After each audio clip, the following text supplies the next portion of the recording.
Hello, welcome to the Utah Puck Reports. I'm your host, Jay Stevens. I'm glad to be here, and we've had so much going on with hockey, and we keep talking about what is Utah Hockey Club going to do as far as changing and developing our youth hockey programs. And it just so happens they have a guy, they have a team, they have people, and Nate Martinez is the guy that's in charge of all that. Nate, thank you for being on the show. Thanks for the invite. I'm excited to be here. Um, Before we get really into what Utah Hockey Club is doing, can you introduce yourself to my audience? And these are hockey people, top to bottom. These are the people you want to talk to. I've got parents and I've got former players, and this is your chance to introduce yourself to everybody at once. Sure. So, grew up here in Utah, born and raised here in the state, and have been a part of the youth sports scene for quite a while. I've worked for the Jazz in our youth department for 18 seasons. So, on the Jazz side, obviously the biggest piece of what we do programming wise is junior Jazz, right? We work with about 120 different recreation centers around 6 different states, and we have about 66,000 kids play a year through our junior Jazz program. We also do camps and clinics, our kids club. We do a bunch of different things that engage the youth in different ways. So all in over a 12-month calendar year on the Jazz side in our youth programs, we reach about 100,000 kids. It's kind of our reach there. And yeah, Junior Jazz has been around. We just finished season 42, and over the course of those 42 years, we've reached over 2 million kids through Junior Jazz. And so super cool to see kind of how it's become a generational thing. I mean, my dad coached me and then I played and then I'm coaching my kids. And so it's that now, right? It's just kind of youth basketball in Utah and what that is. And so yeah, that's kind of been my journey with the Jazz and the organization. And then in April, right, we hear we're getting a hockey team and we start building from there. And so we've made a lot of headway over the last 6 or 7 months to get to where we are today with our youth hockey plan. But obviously, we got a long ways to go, and we're excited to keep building and growing and learning from everybody to see kind of what the path forward looks like, to be able to, again, just grow the sport of hockey, introduce as many people to it as possible, and roll from there. So you're a basketball guy, and um, I love that commercial. And when I got to sit down with Ryan Smith the first time, he talked about the importance of the junior Jazz to him, and was kind of filling me out about how do we translate that into hockey, or and how do we build hockey the same way we built the junior Jazz. And he's like, we're gonna have 70,000 junior Jazz players. I want 70,000 junior, whatever, Yeti or whatever we're gonna call them. Sure. And ultimately, we want the same penetration or infiltration into the youth market. And we want to get in there and really develop it. And that commercial that they, with Finau and Ryan Smith and everybody Mhm. talking about how I played junior Jazz. And what's crazy, I'm not a basketball guy at all. And I played junior Jazz. And I coached junior Jazz for a year with my son's entire soccer team, got together and played junior Jazz, and they had a blast. And you're right, it's a generational thing and it's been around forever. Um, when did you have any experience with hockey before this, or any exposure to hockey before this? A little bit, yeah, not a ton, honestly. Yeah, I mean, it was new, I think, to a lot of people within the organization, but yeah, obviously just been a sports guy my whole life, right? Like super into everything. So I've watched a lot and things like that, but not from I didn't play growing up. But again, this last 6 months has been a crash course for sure on everything, and feel like we're in a really good spot. We've also brought in some really good people around me that have a ton of hockey experience. So um, Kristen Bonus is our director of youth hockey, and she came from Nashville, Tampa Bay, Arizona, and has been running youth there. And so she's kind of working on my team with the hockey piece specifically, and has so much great hockey experience, especially in the youth realm, and has seen it work in different markets, traditional, non-traditional, things like that. And so between her, I, and the rest of our team, I think we've got a pretty good plan put in place as far as how we can make this thing work and grow. Well, she's one of those people we talk about too. I'm excited to meet her. I stood next to her. I was going to introduce myself to her, but I was more intrigued by it was the introduction to the no, it was game one. It was game one. Okay. And I can't remember. We were standing outside the Delta Center, and I saw her, and I knew who she was. And I know who her father is, obviously a longtime Mm-hmm. NHL coach. Yep. She's one of those people we talk about that grew up in it and hockey's inner blood. And those people just have that next level of understanding of the game. So I think it's awesome that you guys realized that you needed that and brought that in. Um, but it was interesting to sit there, and I'm going to ask you about this in a minute. But Sure. I sat there and listened to her talk to people, other parents, and I brought this up a couple shows ago. I was talking to you before. I had Jack Skilly on the episode. He's so passionate about developing youth hockey here and the rights and wrongs of the ways we're doing it. And it's been a band-aid, right? We've been doing a band-aid fix on how to develop youth hockey here for 50 years. I mean, as long as I've been involved in the game, there wasn't an actual fix. And to listen to people try to tell her um how to fix youth hockey was just mind-boggling to me. So we'll get into that in a minute. Let's Sure. so tell me when they come to you and they're like, "Hey, here comes a hockey team, and you're our youth guy, so you're going to be our youth hockey guy." What goes through your mind at that point? Are you like, "I'm all right, this will be easy. It's just like basketball," or are you like, "Wait a minute, this is going to be hard because there's only a few rinks. There's basketball courts everywhere, so that's got to be difficult too." So, what was your mindset like? How hard did that mess with your mind? Yeah, I mean, the first thought I had was excitement, right? Like it's exciting, right? How often during a career will you get to build? I mean, again, first introduce a new team into a market, and then Yeah. second build a program like this from the ground up. And so we have so much information of what we've done on the basketball side, like what's great, what's not. I ask my team all the time, if we could go back 42 years on the Jazz side, like what would we do differently, right? And a lot of things are already so established on the Jazz side that we can't necessarily change them. But here's our chance, right? Like we can start from scratch. Like let's build this thing.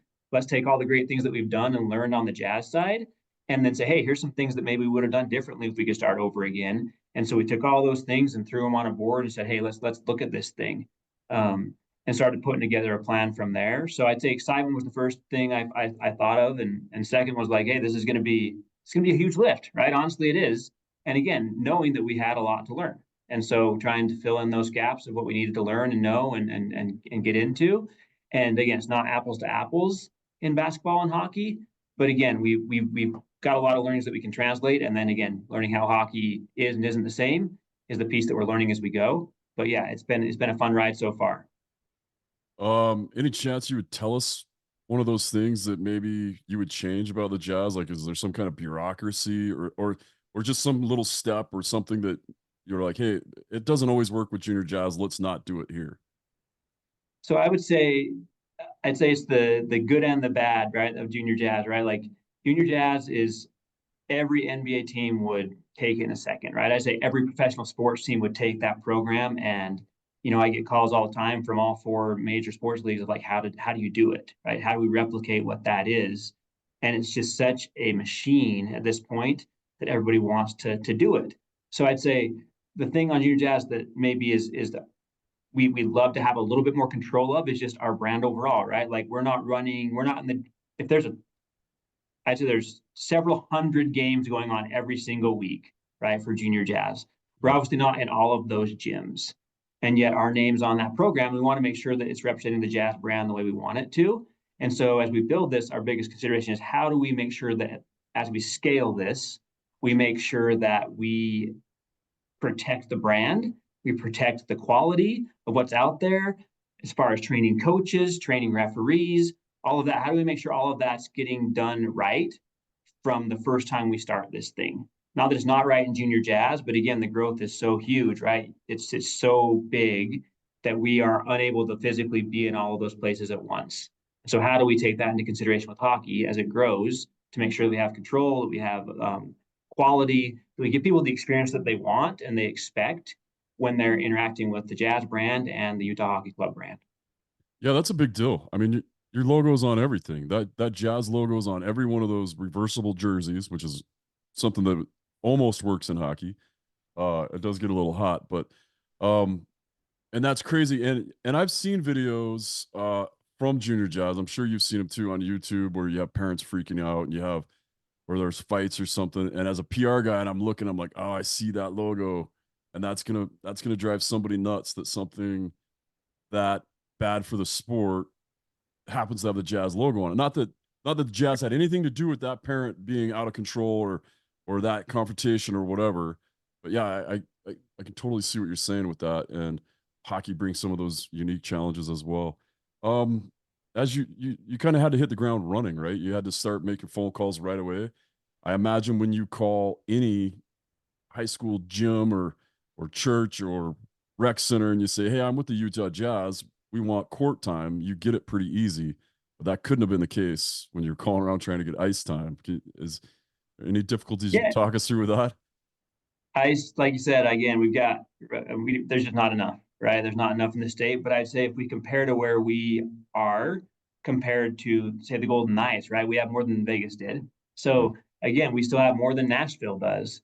And so, as much as we need more ice, we are in probably a better situation than some of these other markets are or were. And so that's been encouraging for sure. But again, that's what you hear, right? There's no ice. We're booked from 6 a.m. to midnight. You got high school games and adult beer leagues that are going on. They're playing and they're starting at 10:30 at night. And so yeah, there's just not enough space on the ice to be able to get everything in that we need to. And so yeah, definitely a recurring theme that we've heard time and time again. And obviously Southtown will be coming online, in the future, and that will help with that for sure. But that's definitely a consideration. As we did build this, right? We took that into consideration, knowing, hey, we're not going to be able to build into this 70,000 number that Ryan has said all with ice programming. It's just not doable, right? There's just not enough ice. There's not the infrastructure there. And so that kind of helped us kind of morph into kind of our main focus for year one as far as what we're going to do, just based on, again, the lack of ice time, the lack of accessibility and resources there as we continue to help build out the infrastructure from an ice perspective. So, yeah, definitely a challenge, but something we're excited to help solve in the future. And yeah, something we were able to help us craft our strategy based on that knowledge. So statewide, we're looking at, there are more rinks going in, but right away, there are tons of places where you could throw down sport court and get right after it with roller hockey. And I've seen you guys have a street hockey program. Um, I've read them, and maybe I'll let you talk Sure. about them. My understanding is there's ball hockey, street hockey, and potentially inline hockey. Is that correct? Yeah. Yeah, we'll get to inline hockey for sure. Well, I think we're definitely starting with ball and street. So the thought there was obviously we want to, again, make the game as accessible to as many youth as possible. So how do we remove as many barriers as we can? Obviously, we mentioned ice, right? And the cost of not the lack of ice, and then the cost of ice, and then also the equipment to play on the ice. And so as we looked at those and said, how can we remove those? It naturally led us to street and ball, right? And then we bring it back to junior jazz and we can model that same thing that we do with junior jazz and build this infrastructure of these street hockey clinics and leagues that will take place all over the state in a street hockey program.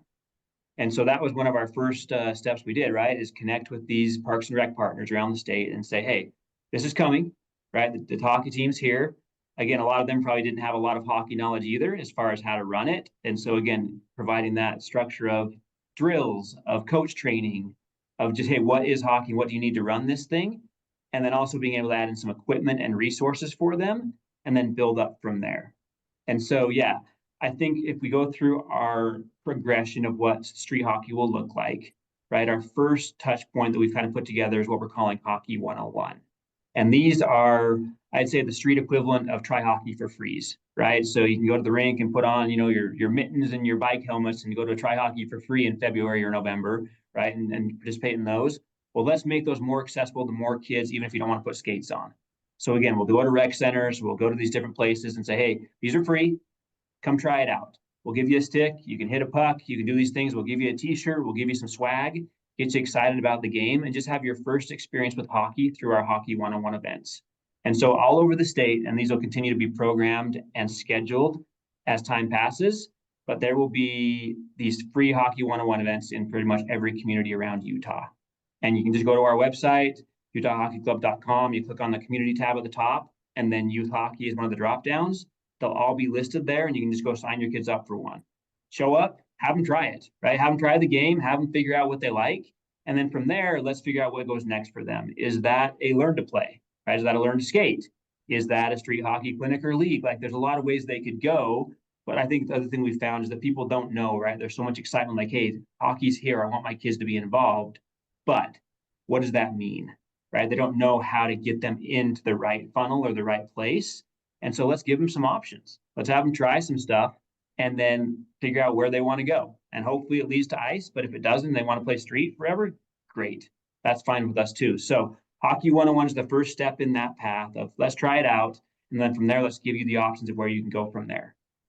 And then if we stay on the street side of it after that, we go in again to our street clinics and leagues that again will be run through our Parks and Rec partners. And this could be anything from a 1 day, 60-minute clinic that you're paying for. It comes with a stick, a t-shirt, tickets to a game, all the swag that comes with that clinic, or it could be a 6 to 8 week actual league where you're going once a week for an hour and playing a game, and it comes with a jersey, again, stick, ball, Wow. UHC tickets, and then we're just going from there. And so those will start to pop up. I think the clinics will be a little bit quicker, but once we get to spring and summer, there will be street hockey leagues available all over the state, and So kids when can we're flow into talking those. street hockey, what are we talking? Where are these games going to be? Are they on tennis courts, or are they like where is this happening? Anywhere they've got space, right? And Okay. again, that's the beauty of street, right? Is that you can play it. We could slap down a rink on asphalt in the parking lot, right? If you want to play on a tennis court, great, let's go to tennis court. If people have got indoor courts where they've got court time, let's play inside.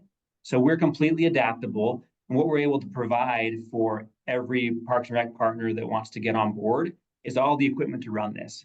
So we'll give them boards, we'll give them sticks, balls, goalie gear, nets. Like we'll provide all of that from UHC so they can get this thing off the ground and have the infrastructure to get it going. So yeah, it may depend. If you play in Ogden, right, you may be playing in an ice gym. If you play in Salt Lake, you may be playing on a tennis court. If you're playing Provo, maybe you're playing in a parking lot on asphalt. But like we're telling them, hey, you've got ultimate flexibility to make this thing work wherever it works for you. Like where you have space, where you have time. Like let's throw down some boards, let's throw down a puck, let's play. And so just give kids the experience, and maybe it's different in different places, but yeah, just give them the chance to try it, and knowing that yeah, it gives us ultimate flexibility for surfaces, for space, time, resources. It's all there with the street version. Man, I get so excited about hearing about that, and especially the fact that UHC is going to provide the gear. And I've talked about this quite a bit on the show because one of the first times I sat down with Ryan, um, when we talked about that, I said I know there's a program, and I used to work for Warrior, and I Mm-hmm. reached out to Warrior, and I'm like, hey, Utah Hockey Club's going to do this. If they start these programs, will you provide? Like, I thought I was reaching out and creating this whole like in reinventing the wheel, basically. And I'm like, will you provide Utah Hockey Club with some equipment so that they can get you started? And they're like, yeah, we already do this for every NHL market. Like us, Bauer, we all provide equipment already so that they can go out. Basically, what it comes down to on the ice side of it, and hopefully this is, I think this is where you guys are headed too, is that For sure. they buy, the player comes in, they have their own stick and they have their own skates, basically, and then everything else is provided. So that eats a ton of the cost away from the parents and provides them with another opportunity.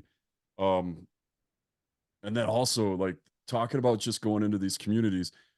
I talk about how I got into hockey, but my first real touch with hockey was at Hillcrest Junior High as a seventh grader.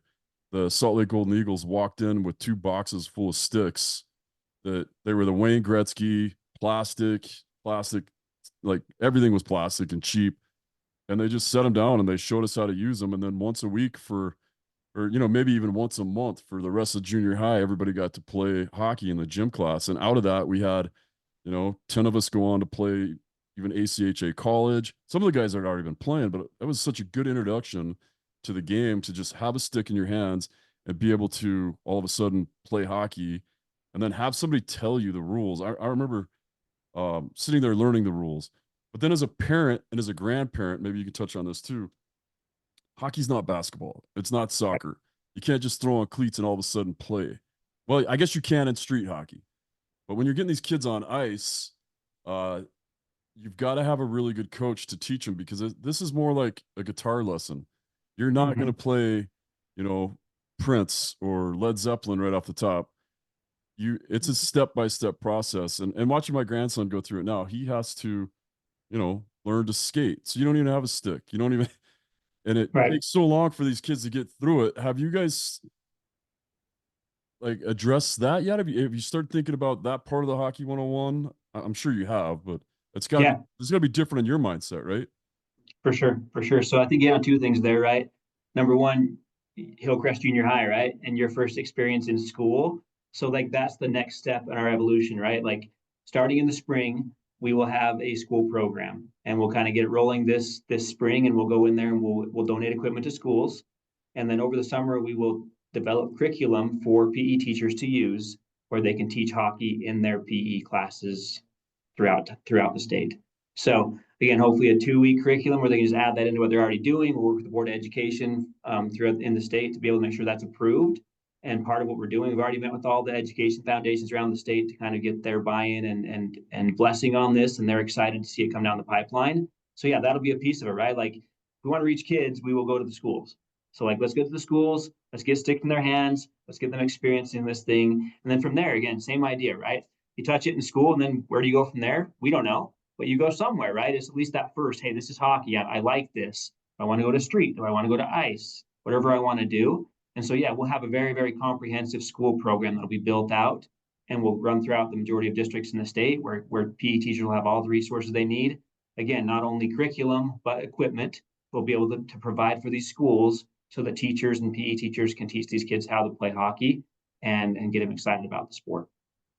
And that's such a huge thing. And I want to make sure it's clear to the audience that this is a huge expense. And granted, you're seeding the market, you're getting more hockey fans or whatever, but this is such a huge expense for UHC to take on, and Yep. it's so refreshing to see and to officially get it from Utah Hockey Club in the words that, hey, we're providing the equipment, we're providing these opportunities, we're sending people out there, we're doing all these grassroots things to help grow the sport, not just to sell tickets, not just to put, because I get so sick and tired of hearing people um, talk about Ryan trying to make money or whatever, or the Utah Hockey Club trying to make money. Because, man, right now, if you looked at it from the outside, it just looks like UHC is hemorrhaging money all over the place, and it gets me so excited, and I just want people to understand what a commitment to growing youth hockey Utah Hockey Club has, and it's phenomenal to see.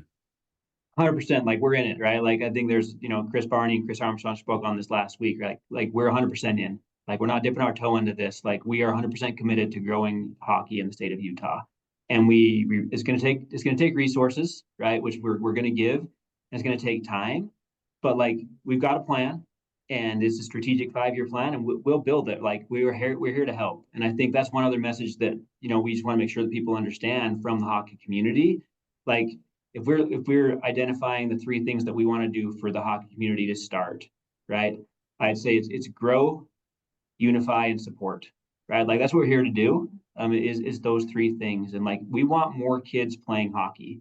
And as we look at the youth orgs around the state, as we look at the different rinks around the state, like if we can infuse those numbers, right? USA Hockey says about 3,500 kids right now playing hockey in the state.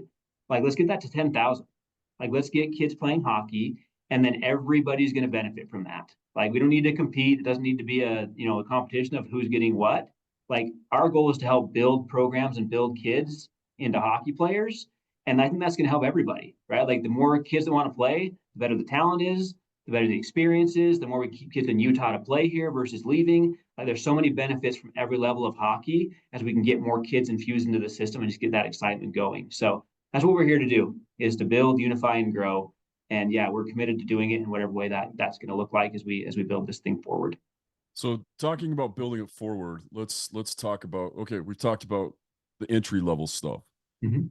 Does Utah Hockey Club plan on being involved in competitive hockey and travel team hockey and that part of it? Like I've seen the Knights do it. We've seen Seattle Kraken try to do it. Obviously, the Minnesota Wild have done it as well. But is that the plan? So that's what we're trying to figure out, right? I would say we're still in the planning stages there of what that will look like. Is what is our best space in the travel hockey world, right? Again, as we try to support, we try to grow. What does that look like? And right now, it's TBD, right? Like we have not decided what we're going to do there yet. But I'd say, regardless of what happens there, again, I just echo back to we're always wanting to help people grow, and make sure that everybody feels strong and feels united and part of the hockey community in Utah. But that's the piece where we're still trying to build into with Southtown opening and things. What does that look like? But our goal is not to come in here and and rip down what these youth orgs have been building for 50 years. Like, that's not what we're here to do. We're not here to come and take things over and put people out of business. Like, that's not what we're looking to do. Again, it's all about growth, unity, and support. Um, I'd In a way say, though, I think that's kind of exactly what needs to happen. And I'm a guy that helped build an organization. I'm a guy that was out there. I coached forever. I did it, you know, for the right reasons, and then I also did it for the wrong reason of that. Well, my son was involved, so I was going to be involved, but I was also sure. trying to help everybody else, right? But from the outside looking in and watching these organizations, and even when I was a part of it in high school, you watched how things could get manipulated a little bit, or they were influenced by parents and parents' money. And that's what I've been saying on my shows before. I said, hey, like, and I love the organizations. I truly do. The Sure. Utah Junior Grizzlies and the Dogs and the Eagles and everything that's out there, the Mustangs and all Mm-hmm. those organizations and Wasatch Renegades or whatever they're calling themselves this year. Um, like I love those organizations and I go support them and my son's played in them and I've coached in all of them and I've ran camps for all those kids. But at some point, the parent part of it, like we just had the big leagues come into town. Right. And in my mind, I think, hey, and what I've said on my show, and maybe this isn't right, you tell me, I've said, hey, let Utah Hockey Club, like obviously you're not going to do it year one or year two or maybe year five, but let's just get out of their way.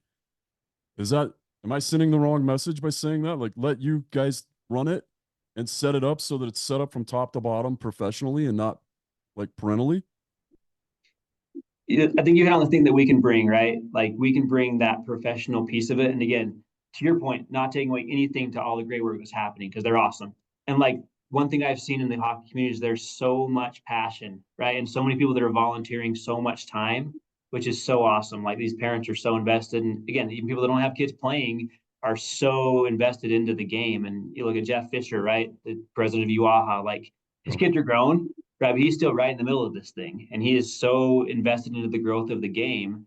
And so, yeah, I think we can provide that structure, right? Again, what it looks like as far as whether we're running tier one, tier two, travel, whatever we're doing, we can figure that part out for sure, and we'll figure out the right way to do it. But again, as we're talking to all these programs that you mentioned, like, we want to see what their feeling is, right? And take all the information we can, gather as much information as possible, and then from there we can make some calls and some decisions as far as like what the best way is to make this thing grow.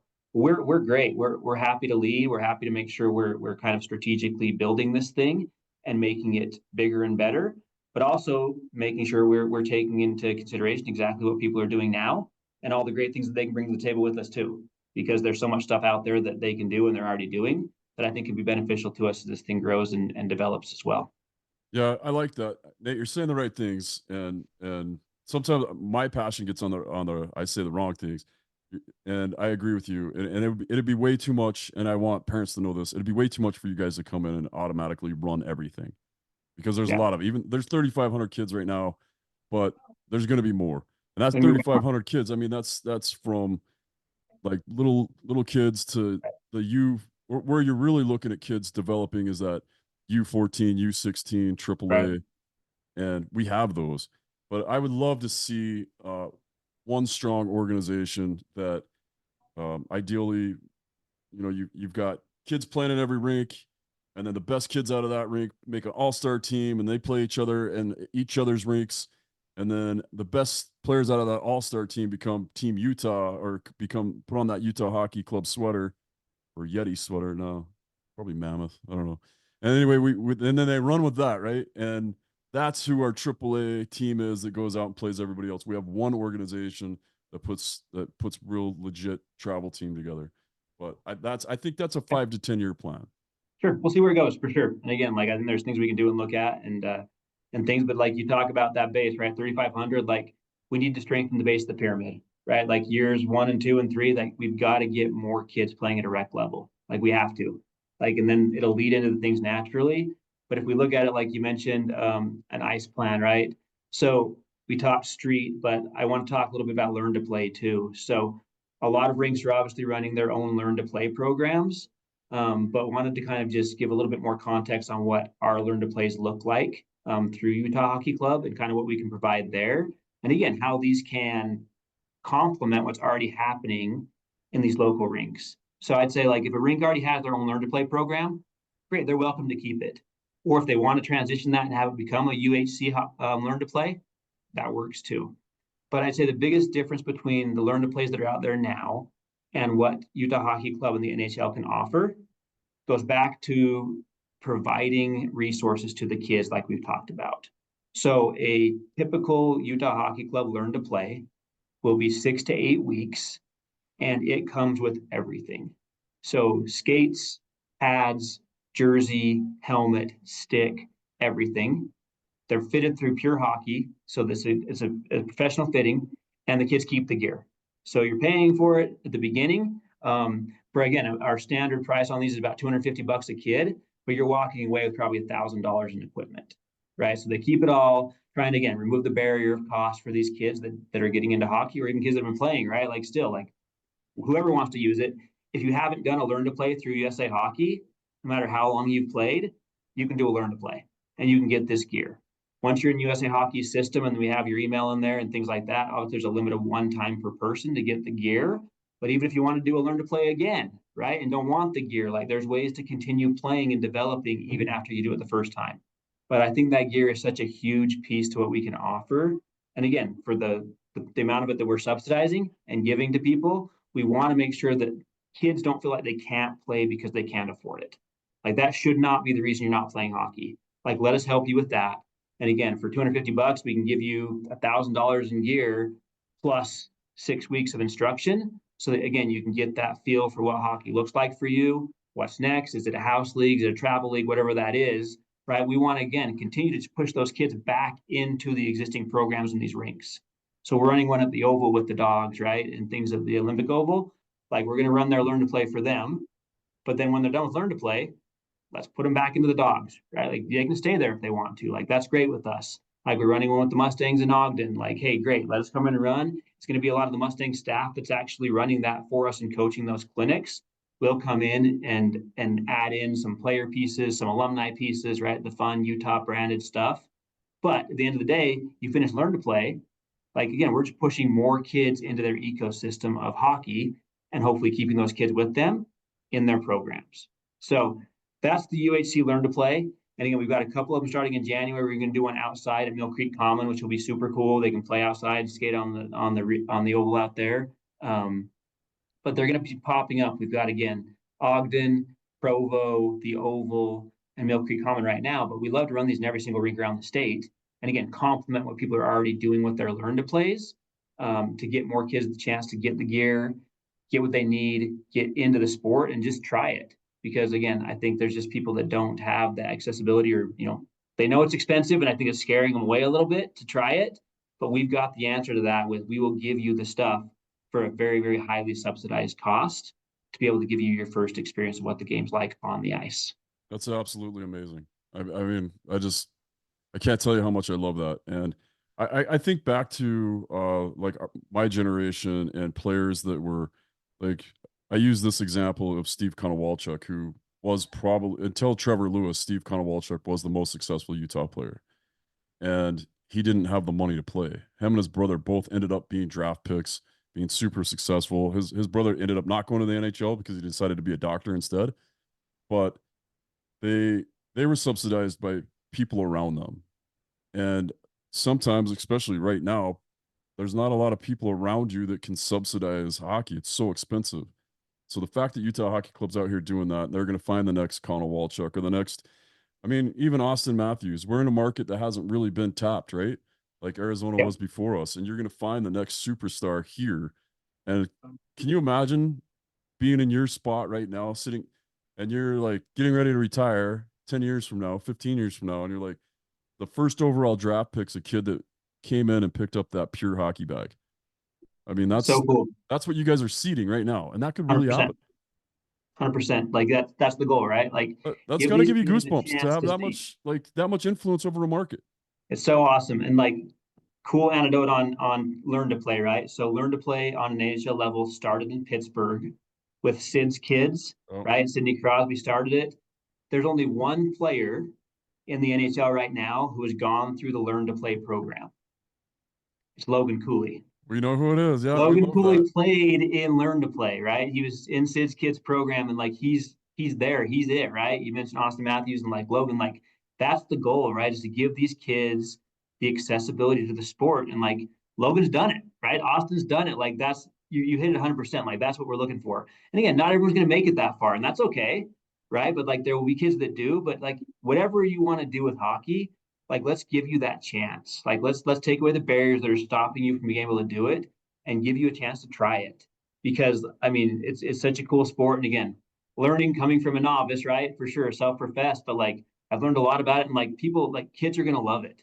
Like it's so fun to play, and like it's been so great. We've done so many street things, and kids get on the ice, or even adults, right? Like we haven't hit on adults at all, but like we did an adult street hockey clinic with some of our Parks and Rec partners, and they were hooked. Right? They're asking us like, how can we run adult street hockey leagues? Like it's like maybe co-ed adult street hockey leagues. Like there's just so much excitement for it. And once you try it and experience it, like the unknown goes away and you're like, this is awesome. So again, it's just super cool to see what it can become for sure. And again, I can't wait to see where it's at in 5 or 10 years because it's gonna be wild. Yeah, I'm actually really excited about that too. And I'm gonna tell you, I'm gonna just plant this seed and see if we can get this to go anywhere. We have a Utah-based company of Sport Court that has in the past has invested heavily in roller hockey or inline hockey. I would love to see Utah Hockey Club and Sport Court.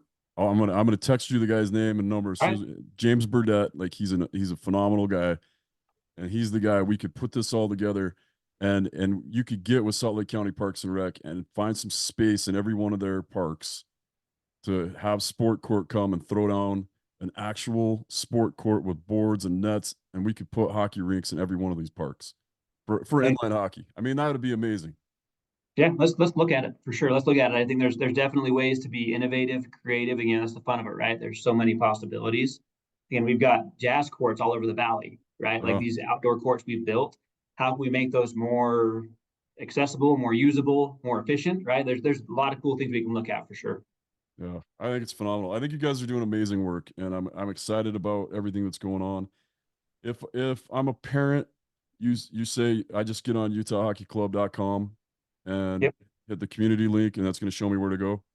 Yep. So UtahHockeyClub.com on the top menu bar there's community, and then youth hockey will be a drop down, and that will continue to grow. So if you go there right now and there's not an offering close to you, there will be. Right. Just be patient. Give us a few more weeks, and there we're adding hockey 101s. We're adding street clinics and leagues every single week. And same thing on the Learn to Play side, right? That'll be linked there too. And again, I mentioned the 4 partners we've got right now. But as we get into the spring and summer, we're going to get more rinks on board there too. So there will be something there for everybody. So yeah, check out our website there. All the information is there, and that'll continue to morph and grow and evolve as we get more information.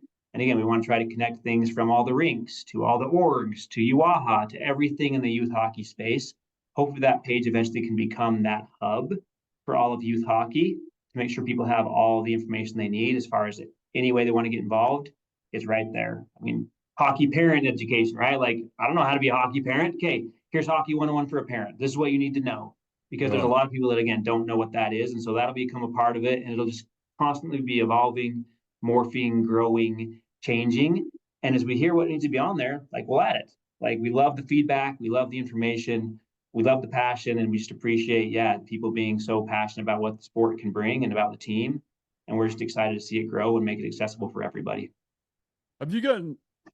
I'm just looking. I'm just starting to think about how many things are just seem to be falling into place. Like the fact that, like, I brought up sport court, and I'd thought about that before. I wanted to see us. I was trying to get a sport court there for the first day, for the meet the team thing, but also thinking about guys like Tommy Rupp or Gabe Gautier that just all of a sudden are in St. George, and all Yeah. of a sudden you have NHL guys, or guys that have played competitive hockey that just are popping up in these areas where you probably need that reach, right? And need that kind of Yeah. a guy out there. I mean, I don't Yeah. know that they have anything to do with the plan, but I'm Sure. just thinking about it like this is crazy. It's cool. You mentioned Jack, you mentioned Gabe, right? Those are they're so passionate, right? And they just want to grow the sport. And then obviously with KJ's Ice Barn opening in Enoch, Uh, right? Like now we've got a rink down south, which is super cool. And again, like there's a ton of opportunity and there's people in place that want this thing to succeed. And again, whether they're working for us or partnering with us or just being a community advocate for us, like there's people here that will help this thing work. And yeah, it's great to see how much support. And again, you mentioned it, like it's there's a lot of things that are happening. There's a lot of momentum, a lot of just good vibes, and just there's things that are happening that are just making this thing really cool. Yeah, I think there's a lot of things falling into place, and I think you guys are doing. I mean, you just hit the ground running, and you're pounding all the pavement, and you're putting in all the work, and then all these other little things are just going to add in, and this is going to be phenomenal. And I'm glad that I get to be a part of it, or be around it, or just be alive to see it, because I've wanted this for Utah my entire life. So thanks to the Utah Hockey Club. Well, thank you. We appreciate you. And yeah, we're just super excited again. Ryan and Ashley have said how much this is a community asset, right? And how much the team is part of the community. And again, this is one way that we can do that. And one of our company values is community obsessed, right? And so how can we be that? How can we really show that's what we are and what we want to be, and support everybody as much as we can, and in as many ways as we possibly can? Well, phenomenal. Nate, I know you have a busy schedule and you have a lot to do. A guy like me, I could just keep you on the online for hours and hours just talking about hockey and all my dumb ideas. So Hey, I I'm love gonna it. We're happy to chat whenever you want to. So yeah, let let us know, and we appreciate you spreading the word, and yeah, we're just excited to be a part of youth hockey in Utah. All right. Well, I'm excited, Nate. Once again, UtahHockeyClub.com. Look at that community link. Go to a game, watch all the games on TV, get excited about hockey. If you have any questions about hockey, I mean, my audience pretty much knows hockey, but if you don't, if you need a rule, if you need something explained to you, I still don't really understand the 7-minute penalty last night, but I'll do my best to explain it to you.